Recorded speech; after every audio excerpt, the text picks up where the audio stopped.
ዛሬና ትላንትና ከተካሄዱት እንደው በመነሳት ያሉትን መረጃዎች ብታካፍለን። ሸዋሮቢት እንደዚህ በመሳሰሉት አካባቢዎች ምሽጎች ተሰብረው ትልልቅ ድሎች እንደተገኙ እየሰማን ነውና እስቲ አጠቃላይ ያለው ሁኔታ ብትገልጽልን።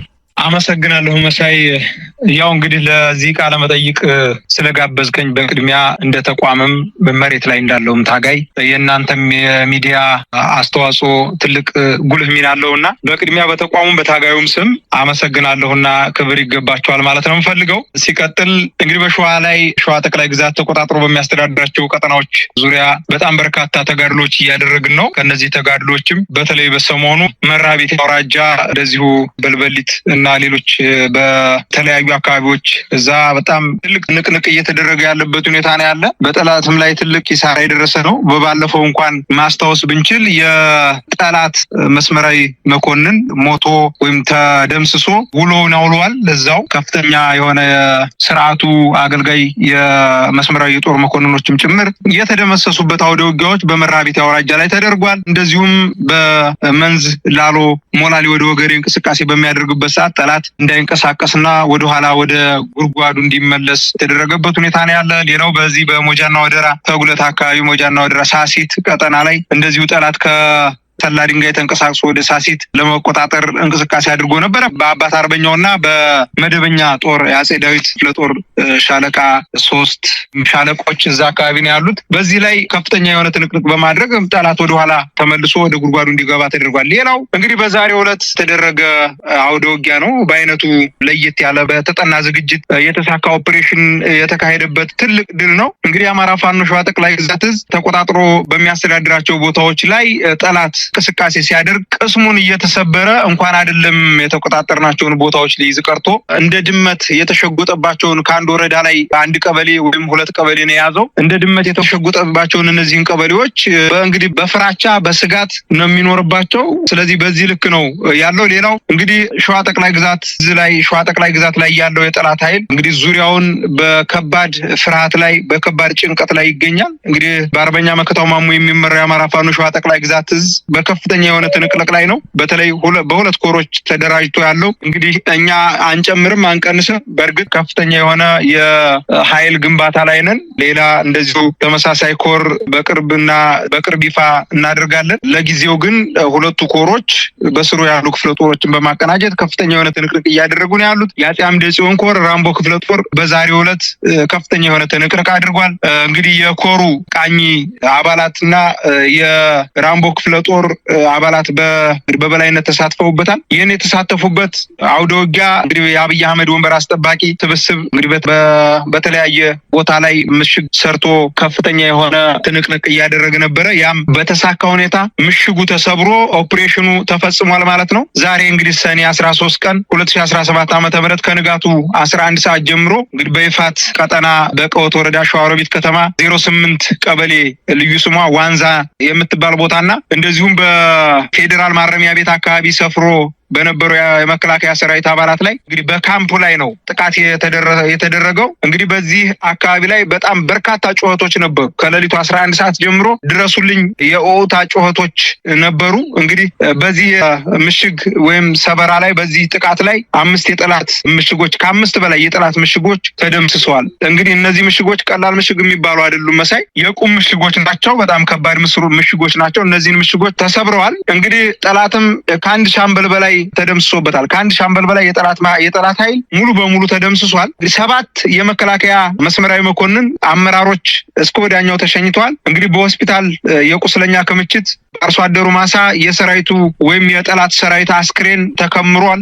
እንግዲህ በጣም በርካታ የጠላት ሰራዊት አስክሬን ነው በየማሳው የወደቀው። እንግዲህ ይህንን ኦፕሬሽን እንደ አማራ ፋኖ ሸዋ ጠቅላይ ግዛት እዝ በአይነቱ ለየት ያለ የተሳካ ኦፕሬሽን የተፈጸመበት ነው። በርካታ ኃይሉን ያጣው የወራሪው ሰራዊት ሌላ ተጨማሪ ኃይል ከከሚሴና ካጣዬ ማምጣቱን ተያይዞታል። እንግዲህ በዚህ በማምጣቱም ምንም ለውጥ አላመጣም። ሙሉ በሙሉ ከመደምሰስ አልዘለለም። እንግዲህ ከመደምሰስ ተረፈውም ኃይል እርስ በርሱ መናበብ ተስኖት እርስ በርሱም የሚዋጋበት አጋጣሚ አይተናል። እንግዲህ በዚህ የተበሳጨው የጠላት ኃይል በርካታ ንጹሃኖችን ደብድቧል። እንግዲህ በተለይ አውራ ጎዳና ከመሆኑ ጋር ተያይዞ የህዝብ ማመላለሻ ባስ መስመር በሚንቀሳቀስበት ሰዓት እንግዲህ እዛ የህዝብ ማመላለሻ ባስ ላይ በመተኮስ አንድ የህዝብ ማመላለሻ ባስ ላይ ያለ ተሳፋሪ ተገድሏል። እንግዲህ በተተኮሰ ጥይት ነው የተገደለው። በዚህ አስደናቂ ኦፕሬሽን ከመቼውም ጊዜ በላይ የጠላት ወራሪ ቡድን ሙትና ቁስለኛ ሲሆን በርካታ ቁሳዊና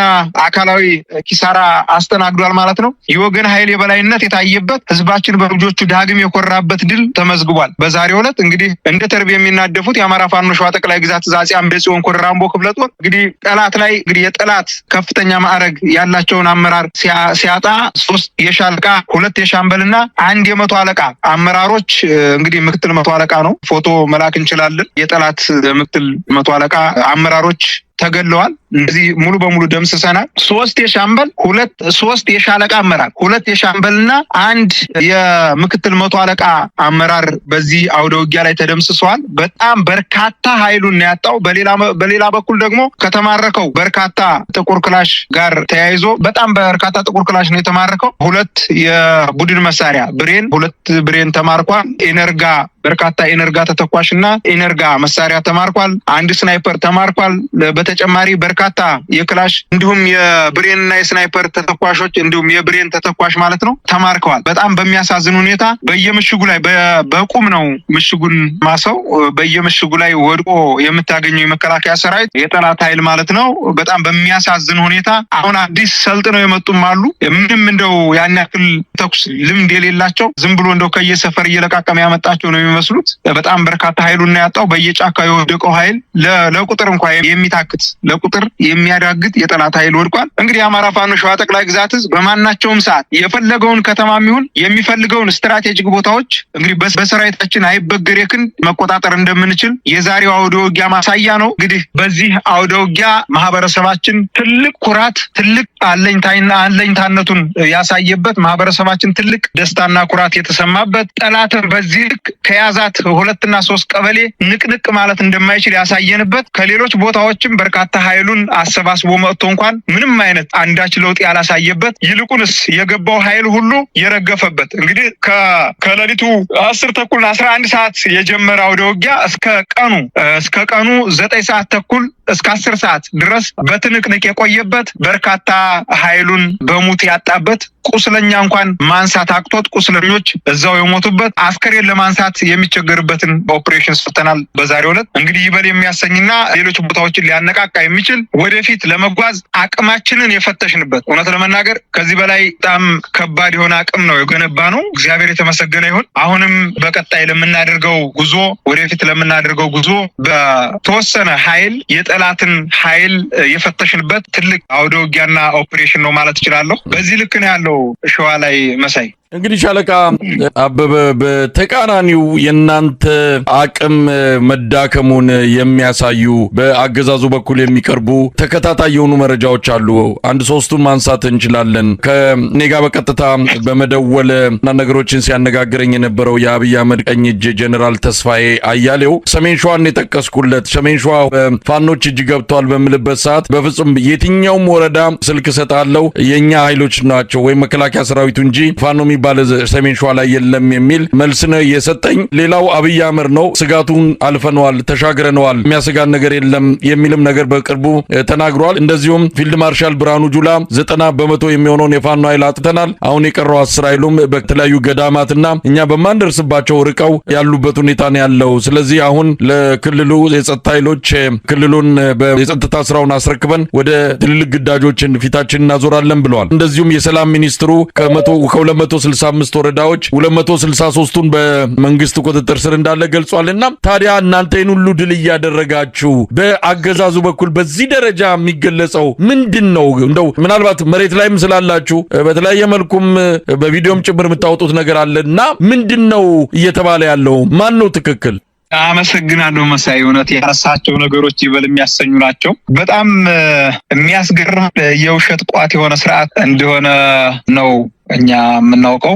እውነት ለመናገር የሆነ ሰዓት ላይ ከማነው ጀነራል ማነው ደውሎልህ ስሙን አምጣልኝ፣ ተስፋዬ አያሌው፣ ጀነራል ተስፋዬ አያሌው ከሱ ጋር የነበራችሁን ቃለ ምልልስ አይቼዋለሁና ደውሎልህ በአጋጣሚ እኛ በጣም በርካታ ቦታዎችን መሬት ላይ ያለው እውነትና እናንተ ጋር የሚደርሳችሁ መረጃ ውሸት ነው፣ ከኛ ጋር ስራ ምናምን የሚል የተማጽኖ ቃል ሰምቻለሁና ከት ብዬ ነው የሳኩት። በጣም አዝናንታኛለች። ከዛ በዘለለ ደግሞ በጣም በርካታ ቦታዎችን ተቆጣጥረን እንደው ሰሜን ሸዋን ስትጠቅስለት በጣም በርካታ ቦታዎችን እኛ ነን የተቆጣጠርነው፣ የሉም እውነታው ሌላ ነው የሚል የተማጽኖ በእርግጥ አንደበቱ ላይ ያስታውቃል። የተማጽኖ ቃል ሲያሰማ ስሰማው እኔም እንደ ግለሰብ የትግል አጋሮችም እንደ ተቋም ከዛም ማለፍ ሲል ወደ ታች ያለው ሰራዊትና ህዝባችን በጣም እንደ ቀልድ ሲያዩት ነበረና በጣም ዘና ሲሉ ሲዝናኑ ነበረ። እውነት ለመናገር በርካታ ወረዳዎችን ተቆጣጥረን ያሉ እና በጣም በሚገርም ሁኔታ ያንን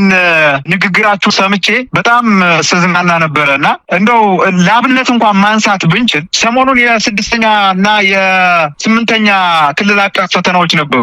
ለአብነት እንኳን ማንሳት ብችል ማለት በእነዚህ ፈተናዎች ላይ አማራ ፋኖ ሸዋ ጠቅላይ ግዛት ተቆጣጥሮ በሚያስተዳድራቸው ቦታዎች ላይ በጣም በርካታ ትምህርት ቤቶች በእኛ ስር እየተዳደሩ ተማሪዎች ከትምህርት ገበታቸው እንዳይቀሩ ከመጀመሪያው ጀምሮ እስከ የሚፈተኑበት ሰዓትና ከሚፈተኑም በኋላ እንደሚቀጥሉ የአማራ ፋኖ ሸዋ ጠቅላይ ግዛት በተቆጣጠራቸው ቦታዎች ላይ ኃላፊነቱን ወስዶ ተማሪዎች የትምህርት ገበታቸውን እንዲቀጥሉ፣ መምህራኖችና ምሁራኖች ደግሞ ተተኪው ትውልድ ላይ ትልቅ ስራ መስራት እንዳለባቸው በማድረግ ረገድ የአንበሳውን ድርሻ ወስደን እየሰራን ያለንበት ሁኔታ ነው ያለ። እንደው ለአብነት እንኳን ብጠቅስልህ የጀነራሉ ንግግር እንደው ሸዋ ላይ ጠቀስ አድርገህ ሸዋ ላይ እንኳን በጣም በርካታ ቦታዎች በፋኖ ቁጥጥር ስር ናቸው እዛው አፍንጫው ስር የሚል ጥያቄ አንስተህለት በጭራሽ በጣም በርካታ ወረዳዎችን ተቆጣጥረን ምን አስተዳድረው እኛ ነን የሉም እነሱ ነው ያለው። እና ህዝባችን በጣም በሳቅ ነው የሞተ። ምን አይነት ወራዳ ውሸታም ጀነራል ነው ይሄ፣ ውሸታም ጀነራል ነው እስከ ማለት ድረስ ሲሳለቁበት የነበሩ ማህበረሰቦቻችንና ከስር ያሉ ታጋዮች አርበኞችማ በጣም በሳቅ ነው የሚሞቱት እንደዚህ አይነት ፈን የሚያደርጉ ነገሮች ሲሰሙና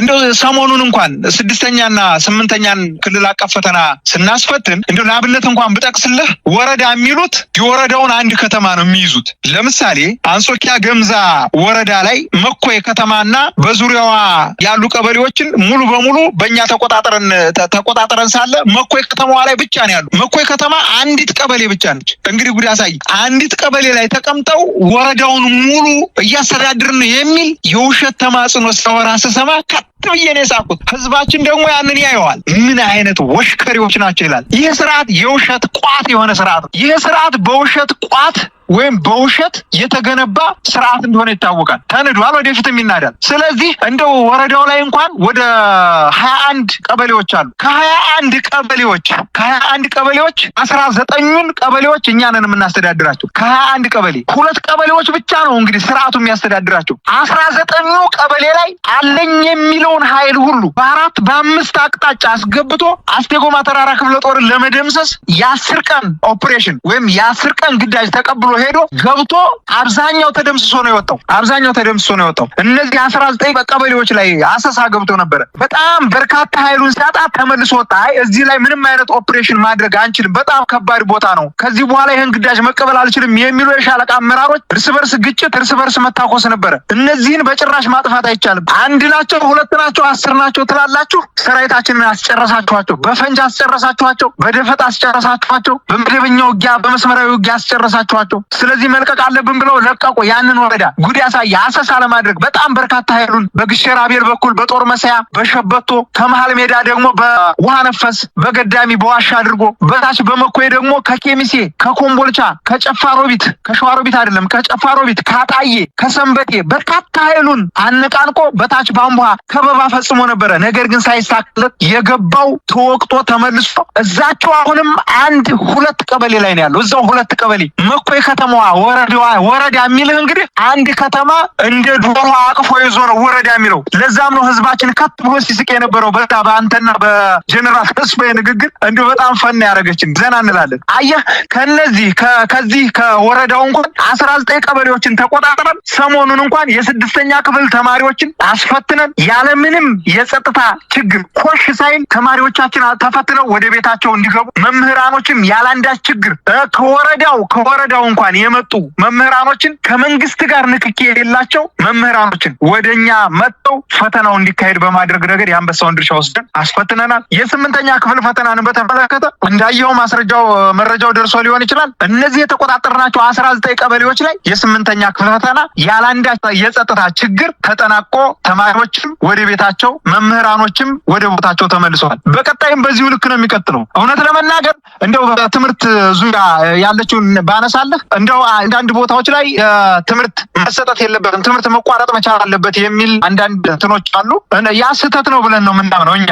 ለምንድን ነው ስህተት ነው ያልነው? አሁን ምሳሌ 6ኛ ክፍልና 8ኛ ክፍል ተማሪዎችን ብናይ እድሜያቸው ገና 16 ከ17 በታች ነው። እንደው አብዛኞቹ ከ17 በታች ናቸው፣ ከ18 ዓመት በታች ናቸው አብዛኞቹ የእድሜ ክልላቸው የተማሪዎች የእድሜ ክልል። እንደው ወደ ጦርነት እንኳን ለጦርነት ግዳጅ ወይም ለውትድርና እድሜው ደርሷል ግዳጅ መግባት አለበት ብለን እንኳን ብናስብ በጣም ህፃናቶች ናቸው። ስለዚህ እነዚህ ህፃናቶች በትምህርት ተቆጥቁተው ማደግ መቻል አለባቸው ብለን እናምናለን። ስርዓቱ አንድም በትምህርት ነው እየገደለን ያለ። ስለዚህ መማር አለባቸው ብለን ስለምናምን ነው ተማሪዎች እኛ በተቆጣጠርናቸው ቦታዎች ላይ ትምህርት ገበታቸው ላይ ተገኝተው እንደው ኢቭን በትምህርት ገበታው ላይ እንኳን እንዳይገኝ ያደረገው ወላጅን ጭምር እንቀጣለን። ይሄ ልክ ስላልሆነ ማለት ነው። በብዙ አይነት በዘርፈ ብዙ ግድያ በዘርፈ ብዙ ጄኖሳይድ ስለሆነ እየፈጸመብን ያለው ስርዓቱ። ስለዚህ ያንንም ከመከላከል አንጻር ተማሪዎች ቢያንስ እንኳን ለውትድርና አቅማቸው ያልደረሰ ወጣቶች በትምህርት ራሳቸው ዝግጁ ማድረግ መቻል አለባቸው። ለውትድርና እድሜያቸው የደረሰ ወጣቶች ደግሞ ይሄንን ትግል ተቀላቅለው ሰልጥነው ተቀላቅለው የትግሉ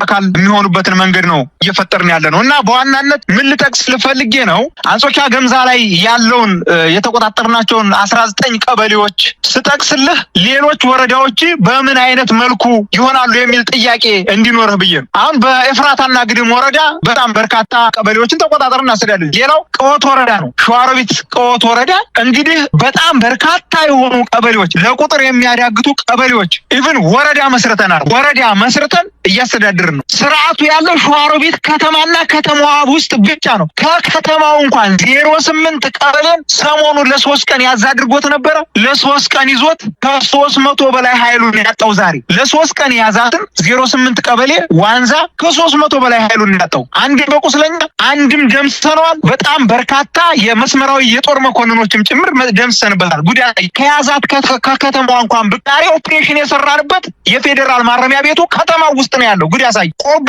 ከምትባል ቀበሌ ጎን ነው ያለው ማረሚያ ቤቱ። መከላከያ ካምፕ ላይ ትልቅ ጥቃት ነው ያደረስንበት ዛሬ። ታዲያ ጀነራል ተስፌ ማንኛውን የወረዳ ቀበሌዎች ተቆጣጥረው እኛ እኮ ወረዳ መስርተን እኮ የወረዳ አስተዳዳሪ መስርተን ጉድ ያሳይ እዛች የያዛቸውን ቀበሌዎች ይዞ ይቀመጥ እንጂ መቼም ሸዋሮቢት ከተማ የወረዳው መተዳደሪያ ነው ብለን ሌሎች በርካታ ቀበሌዎችን በወረዳ ሰይመን ወረዳ እውቅና ሰጥተን የማናስተዳድርበት ምንም ምክንያት የለም። 20 እና 30 ቀበሌዎችን ይዘን እያስተዳደርን 1 እና 2 ቀበሌዎችን ይዞ በዚህን ያክል ካወራ በዚህን ያክል ከዋሸህ ምን ያክል የስርዓቱ የውሸት አጀንዳ ለእናንተም ለመሰጠት እንደተፈለገ በተመሳሳይ እንዳንተ ያሉ በርካታ ሚኒስትሪ ሚዲያ እና ሶሻል ሚዲያ ባለቤቶችን ለማሳሳት የሄደበት መንገድ ምን ያክል የውሸት ጋርቤጅ ውስጥ ገብተው እያመሰሉ እንደሆነ በእርግጥ በጣም በርካታ ውሸቶችን ዋሽተዋቸዋል። የአሜሪካንም ብትል ሌሎች የአፍሪካ እንትኖችንም ዲፕሎማቶችንም ብትል የአውሮፓ ዲፕሎማቶችንም ብትል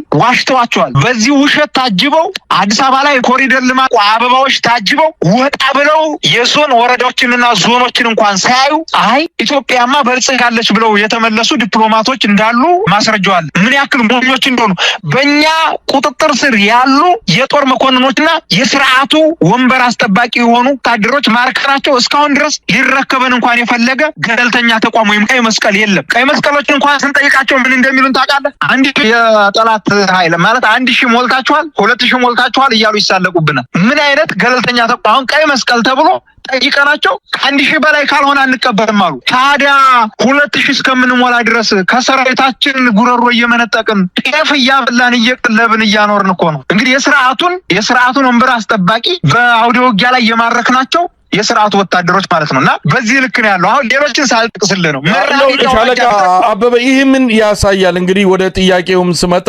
በዋናነት እናንተን አዳክመናል፣ አሁን እንደምንሰማው ከሆነ ለክልሉ የጸጥታ መዋቅር ክልሉን አስረክበን እኛ ወደ ሌላ ግዳጅ ነው ምንገባው የሚል ነገር ነው የሚያነሱት። አንዳንድ እንቅስቃሴዎችንም እያየን ነው የሚደረገው ሽርጉድ ከባህር ዳር ጎንደር በኮሪደር ልማት በተለያየ መልኩ ክልሉን በእጃችን አድርገናል አይነት መልእክት ነው በሚዲያዎቻቸው ጋር እንዲቀርብ እያደረጉ ያሉት። ሰሞኑንም የፖለቲካ ፓርቲዎችንም የተለያዩ የህብረተሰብ ክፍሎችንም አብይ ካናገረ በኋላ የሚላኩት ባህር ዳር ጎንደር ነው፣ ሰላም ነው ሂዱና መስክሩ እየተባለ ያለው። ይህ ደግሞ የህብረተሰቡን ጭንቅላት ለመለወጥ ታስቦ የሚካሄድ ፕሮፓጋንዳ ነው። እናንተ የላችሁም የታላችሁ የሚል ጥያቄም እየፈጠረ ነው። ስለዚህ ህብረተሰቡ ምንድነው ማወቅ ያለበት? ምንድነው የምትነግሩት? አመሰግናለሁ። አሁን ለዛም ነው ስርዓቱ አሁን ላይ በቀቢጸ ተስፋ እየኖረ ያለበት ሁኔታ ነው ያለ። በቀቢጸ ተስፋ እየኖረ ያለበት ሁኔታ ነው ያለ። ወድቋል ስርዓቱ። የውሸት ፕሮፓጋንዳ እየነዛ በውሸት የውጭውን ማህበረሰብ ዲፕሎማቶችን እያወዛገበ ከዛም አልፎ ተርፎ ማህበረሰባችንን ለማወዛገብ እየሞከረ እየኖረ መሳይ እውነት ለመናገር ህዝባችንን ከዚህ በፊትም በከፍተኛ ውዥንብር ሲያደናግሩት ቆይተዋል። በማደናገር የተገነባ በውሸት የተገነባ ስርዓት እንደሆነ ህዝባችን ጠንቅቆ ያውቀዋል። ምንም አሁን እኔ እናንተ ከምንነግረው በላይ ህዝባችን የዚህን ስርዓት አካሄድ የዚህን ስርዓት የውሸት ፕሮፓጋንዳ መንዛት ማህበረሰባችንን ማደናገር የውሸት ጋርቤጅ መሆኑን ህዝባችን ጠንቅቆ ያውቀዋል። በተለይ በዚህ በአማራ ክልል ላይ ያለው ከልጅ እስከ አዋቂ ከሊቅ እስከ ደቂቅ ድረስ የስርዓቱን የውሸት ፕሮፓጋንዳ የስርዓቱን የውሸት አካሄድ በደንብ ጠንቅቆ ስለሚያውቀው አሁንም ቢሆን መደናገር እንደሌለበት በተለይ የከተማው ማህበረሰባችን ምናልባት በዚህ ሊደናገር ይችላል። በተለይ ወደ አዲስ አበባና ሌሎች ከክልሉ ውጭ ያሉ ከተሞች በዚህ የስርዓቱ የውሸት ፕሮፓጋንዳ እንደሚደናገሩ አልጠራጠርም። ነገር ግን መደናገር የለባቸው ነው። እዚሁ ክልሉ ውስጥ ያሉ ከተሞች ባህር ዳርን ጨምሮ ጎንደር ከተማው ውስጥ ያለው ማህበረሰብ በከተማው ዙሪያ ያለውን እያንዳንዱን እንቅስቃሴ ስርዓቱ ወደ ሽፍትነት እንደተቀየረ እውነት ለመናገር በአሁኑ ሰዓት በሸዋ ላይ እንኳን ብጠቅስልህ በአሁኑ ሰዓት ስርዓቱ ሽፍታ ነው።